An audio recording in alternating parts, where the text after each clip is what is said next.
मीठे बच्चे कछुए मिसल सब कुछ समेटकर चुप बैठ स्वदर्शन चक्र फिराओ। बाप जो सर्व संबंधों की सैक्रीन है, उसे याद करो तो तुम्हारे विकर्म विनाश हो जाएंगे।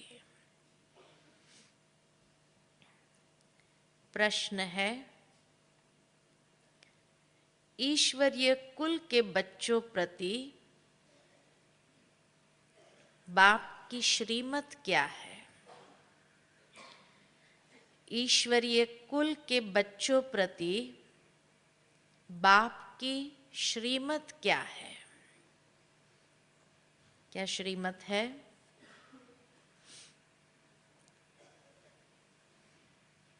बाबा की श्रीमत क्या है कि जितना बाबा को याद करते रहेंगे तो नशा चढ़ता जाएगा। तुम जब ईश्वर के बच्चे बने, उनके सन्मुख बैठे हो तो प्यार से उसे याद करो। यही बाबा की श्रीमत है ईश्वरीय कुल के बच्चों प्रति। उनकी श्रीमत पर चलो। जितना उसे याद करेंगे उतना नशा रहेगा, परंतु बाबा को याद करेंगे नशा रहेगा। परंतु माया रावण भी जब देखता है कि मेरे ग्राहक छीनते जा रहे हैं, तो क्या करता है? तो वह भी युद्ध करता है। बाबा कहते, बच्चे कमजोर मत बनो।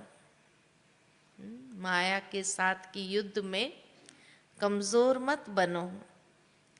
मैं तुम्हें शक्ति देने लिए बैठा हूं।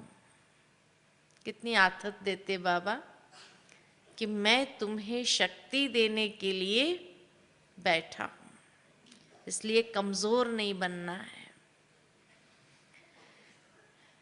गीत है, धीरज धर मनवा, तेरे सुख के दिन आए कि आए। ओम शांति।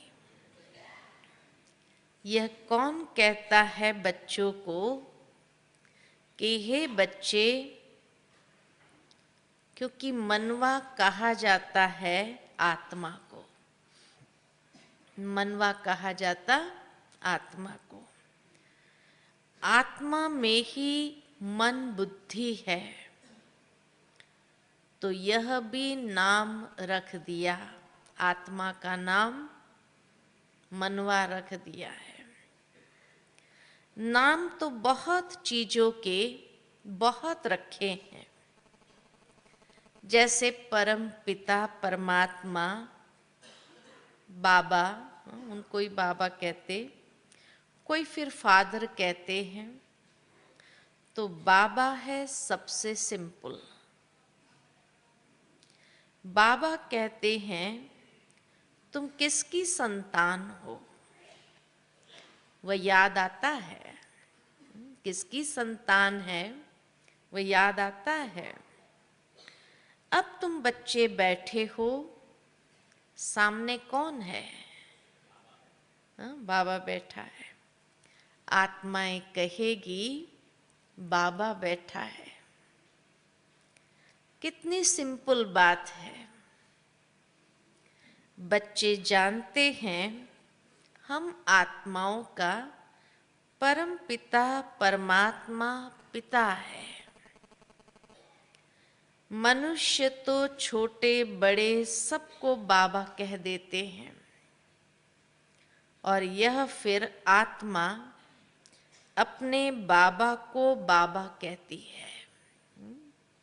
मनुष्य तो सबको, छोटे बड़ों को बाबा कहते हैं। छोटे बच्चे को भी देखेंगे बाबा कहेंगे, बड़ों को भी देखेंगे बाबा कहेंगे। लेकिन यहाँ तो आत्माएं बाबा को बाबा कहती है। ओ गॉड फादर कहते हैं। अब शरीर के फादर को तो गॉड फादर नहीं कहेंगे। तुम जानते हो हम उस बाबा के सामने बैठे हैं। ये आत्मा की बात है। शिव बाबा समझाते हैं, मैं कौन हूं? मैं परम आत्मा हूं। मैं तुम सभी आत्माओं का परमधाम में रहने वाला पिता हूं। इसलिए मुझे परम आत्मा कहते हैं। इकट्ठा करने से हो जाता है परमात्मा। परम आत्मा को इकट्ठा करने से परमात्मा कहते हैं। कितना सहज है। ये कौन बैठा है? बार बार बाबा रियलाइजेशन दे रहे हैं। कौन बैठा है, किसके सामने बैठे हो, उस जागृति में रहे। शिव बाबा वह न होता तो ये ब्रह्मा भी नहीं होता। तुम बच्चों की दिल में हमेशा उनकी याद रहती है। शिव बाबा की याद रहती है वह भी आत्मा, कोई फर्क नहीं है। जैसे आत्मा स्टार है, उस स्टार का साक्षात्कार होता है, वैसे बाप का भी स्टार रूप में साक्षात्कार होता है। साक्षात्कार होगा। बाकी यह जो कहते हैं कि बहुत तेज है, सहन नहीं कर सकते, ये मन की भावना है। जो कहा कि तेजोमय है, हजारों सूर्य से तेजोमय, सहन नहीं कर सकते, बाबा कहे ये मन की भावना है। बाकी तो बाप यथार्थ करके समझाते हैं कि जैसे तुम आत्मा हो वैसे मैं भी आत्मा हूं। मुझे भी इस तन में, इस आत्मा के बाजू में, भ्रुकुटी में बैठना है। तो वह बैठ समझाते हैं कि तुम आत्माओं में 84 जन्मों का पाठ भरा हुआ है। सो भी हर एक में अपना अपना पार्ट है। हर एक आत्मा में अपना अपना पार्ट है। कहते हैं आत्मा परमात्मा अलग रहे बहुकाल। अब परम आत्मा अक्षर क्लियर है। उनको परमात्मा कहने से मूंझ गए। है तो आत्मा, परंतु सदा ही परम धाम में रहने वाली है। सदा ही परम धाम में रहने वाली परम आत्मा है। ब्रह्मा को परम आत्मा नहीं कहेंगे। यह सब है जीवात्माएं। ब्रह्मा सहित सब है जीवात्माएं। इनमें कोई पाप आत्मा, कोई पुण्य आत्मा है। बाप कहते मुझे पाप व पुण्य आत्मा नहीं कहा जाता है, मुझे परमात्मा ही कहा जाता है। मेरा भी पार्ट है। एक बार आकर, बाबा का पार्ट क्या है? एक बार आकर पतित दुनिया को पावन बनाता हूं। याद भी करते हैं कि पतित पावन आओ, परंतु कोई समझते थोड़ी है कि हम पतित रावण संप्रदाय है। कहते राम राज्य चाहिए, रावण को जलाते भी है, परंतु यह नहीं जानते कि हम ही रावण संप्रदाय है।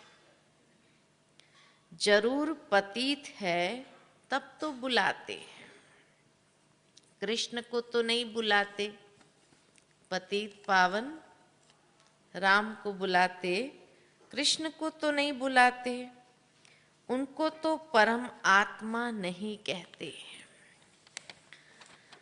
हम सब का बाप जो परमधाम से आया है, उनको ही परम आत्मा कहा जाता है। ईश्वर व भगवान कहने से रोला पड़ जाता है। बाबा इतना सिंपल शब्द, बाबा कहने से अपनापन आता है, ईश्वर व भगवान कहने से ही क्या हो गया, रोला पड़ जाता है। बाप इस जीव आत्मा द्वारा समझाते हैं। तुमको कहते हैं बच्चे अशरीरी भव, तुम मेरे बच्चे थे। जब तुमको भेजा था, स्वर्ग में शरीर धारण कर आए, चक्कर लगाते लगाते अब तुमने 84 का चक्र पूरा किया। इस समय सब रावण की संतान है, रावण ने ही पतित बनाया है। अब तुम बने हो ईश्वरीय संतान। अब बाबा आया है, कहते मेरा पाठ है आसुरी संप्रदाय को दैवी संप्रदाय बनाना, पतितों को पावन करना और आसुरी संप्रदाय को दैवी संप्रदाय बनाना।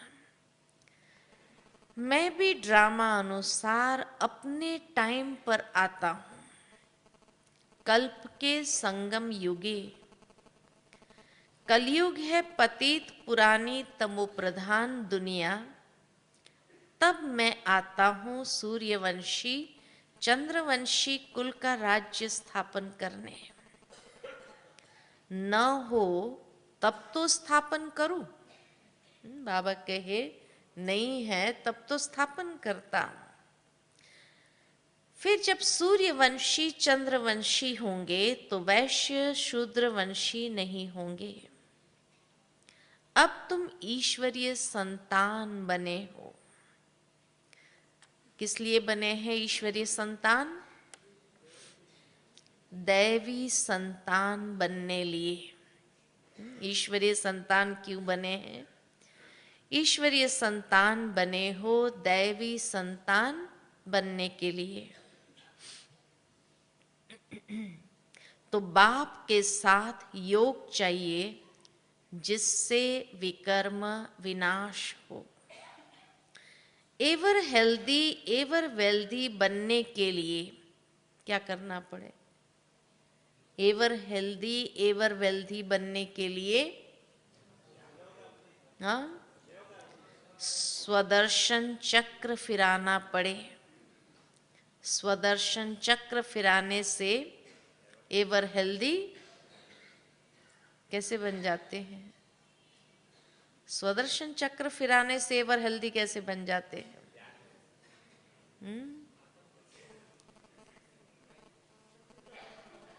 स्वदर्शन चक्र फिराना माना मन के अंदर समर्थ संकल्प करना, और मन स्वस्थ रहता है तो तन भी स्वस्थ रहता है। तो इसलिए बाबा कहे स्वदर्शन चक्र फिराने से एवर हेल्दी और एवर वेल्दी, जितना फिराते जाओ उतना ही ज्ञान धन बढ़ता जाता है। बाबा को याद करना है, इसमें ही मेहनत है। ये चार्ट रखो कि कितना समय बाबा को याद करते हैं। जितना याद में रहेंगे तो फायदा क्या होगा? याद में क्यों रहना है? स्वदर्शन चक्र फिराने से तो ever healthy way ever wealthy बन जाएंगे। बाबा को प्यार से याद करने से क्या होगा? अति इंद्रिय सुख की भासना आएगी, अति इंद्रिय सुख की भासना आएगी। तब कहा जाता है अति इंद्रिय सुख पूछना हो तो गोपी वल्लभ के गोप गोपियों से पूछो। वल्लभ कहा जाता है बाप को। बाप का रूप भी बेटे जैसा ही होता है। वैसे आत्माओं का बाप भी आत्मा ही है, परंतु परम धाम में रहने वाला है। अगर वह बीज नीचे चक्र में चला आए तो झाड़ ऊपर चला जाए। जब बीज नीचे आता है तो सर्व की सद्गति होती है, तो झाड़ ऊपर चला जाता है। जैसे वह झाड़ होता है, उनका बीज नीचे झाड़ ऊपर, परंतु ये उल्टा झाड़ है जिसका बीज रूप परम आत्मा परम धाम में निवास करते हैं। आत्माएं भी पाठ बजाने ऊपर से नीचे आती है, टाल टालियां निकलती जाती है। अब बाप कहते हैं तुमको रावण ने काला कर दिया है, अब तुमको गोरा बनना है। कृष्ण और नारायण दोनों को काला कर दिया है, लक्ष्मी को गोरा बनाते हैं। क्यों? बाबा कहे कृष्ण और नारायण को तो काला कर दिया, लक्ष्मी को गोरा बना दिया। क्यों? काम चिता पर तो दोनों बैठे होंगे ना। कृष्ण के लिए कहते उनको तक्षक सर्प ने डसा, नारायण को फिर किसने डसा? चलो कृष्ण को तो तक्षक सर्प ने डसा, नारायण को किसने डसा?